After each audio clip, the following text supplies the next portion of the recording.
Assalamualaikum warahmatullahi wabarakatuh. Perkenalkan, nama saya Febrian Sadi Putra, NIM 200087117, Prodi Pendidikan Kepelatihan Olahraga. Baiklah, di sini saya akan sedikit menjelaskan materi tentang pengantar belajar motorik. Yang pertama adalah fungsi diagnosa dalam proses pembelajaran. Yang kedua, koreksi gerakan dalam proses pembelajaran. Yang ketiga, terapi kesalahan gerakan.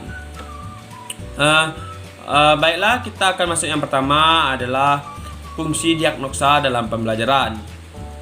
Fungsi diagnosa gerakan adalah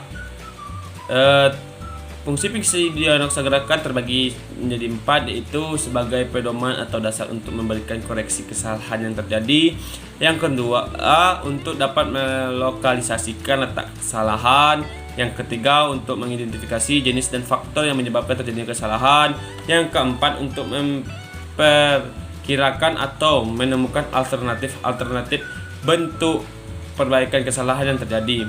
Contohnya, diagnosa yang benar tentang sumber atau penyebab terjadinya suatu kesalahan adalah persyaratan utama agar dapat memberikan pengoreksian yang benar.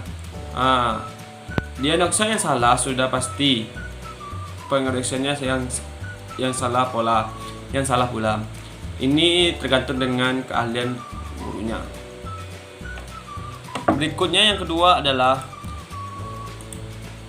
koreksi gerakan dalam proses pembelajaran. Koreksi gerakan dalam bentuk pembelajaran untuk menguasai suatu keterampilan motorik merupakan salah satu aspek yang sangat vital dan strategis. Artinya, tanpa koreksi gerakan, maka hasil belajar gerakan yang optimal tidak akan tercapai. Dengan demikian, maka koreksi gerakan merupakan salah satu bentuk yang harus diberikan. Contohnya adalah memberikan koreksi atau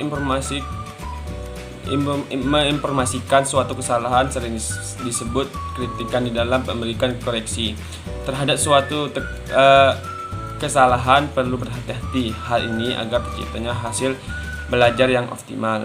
Yang ketiga adalah terapi kesalahan gerak. Terapi atau perbaikan gerak merupakan suatu yang selalu menjadi masalah dalam belajar keterampilan motorik.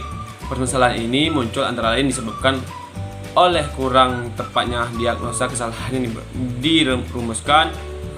Konsekuensi logisnya adalah terapi atau perbaikan yang diberikan tidak relevan dan kesalahan terjadi. Terapi gerakan dapat diartikan sebagai pelaksanaan bentuk latihan untuk memperbaiki kesalahan gerakan yang terjadi. Sebagai tenaga profesional sudah barang tentu terapi gerakan yang diberikan harus berdasarkan diagnosa kesalahan yang akurat. Tanpa suatu diagnosa yang akurat, maka terapi terhadap kesalahan gerakan yang diberikan akan menyimpang dari apa sebenarnya harus dilakukan untuk dapat memperbaiki kesalahan yang terjadi. Oleh karenanya, diagnosa kesalahan yang benar merupakan persyaratan untuk mutlak yang harus ada untuk dapat memberikan terapi gerakan yang benar. Sebagai contoh kasusnya adalah siswa dengan gangguan konsentrasi. Ciri-cirinya, yang pertama, selalu mencari hal yang gampang, tidak memahami bacaan. Yang kedua, tidak bisa mengkoneksikan aturan dengan kehidupan pribadi. Maka rendangnya adalah berikan anak mendapatkan konsekuensi dan memecahkan masalah sendiri.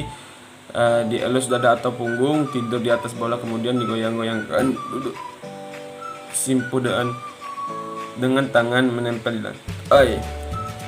Mungkin sekian penjelasan dari saya. Lebih dan kurang saya mohon maaf. Saya akhiri dengan wassalamualaikum warahmatullahi wabarakatuh.